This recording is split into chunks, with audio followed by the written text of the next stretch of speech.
ఎగ్‌తో ఎప్పుడు ఒకేలా కాకుండా కాస్త డిఫరెంట్‌గా చేయమ్మా తల్లి అని మా వారైతే బాగా భయం పెట్టే షాప్‌కైతే వెళ్ళిపోయారు. అయినంత మాట నాకు మనం గమ్మునుంటామా? యూట్యూబ్ అయితే ఓపెన్ చేసి ఎగ్‌తో డిఫరెంట్ స్టైల్స్ ఆఫ్ కర్రీస్ అని కొట్టాను. అన్నిట్లో నాకు ఒక కర్రీ అయితే నచ్చింది. అదైతే నేను ట్రై చేసేస్తున్నా. చేస్తే గాని తెలీదు దాని టేస్ట్ ఎలా వచ్చిందో. మధ్యాహ్నం మా వారు వచ్చి తిని చెప్పాక నాకైతే సాటిస్ఫాక్షన్ వచ్చింది.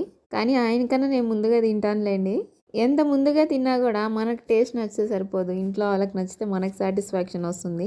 ఆయన అలా పొగడటమే బాగుంది అని. పక్కన మునగ చెట్టు లేదు కాబట్టి సరిపోయింది. ఉనుంటే ఎప్పుడో ఎక్కేసినుంటా.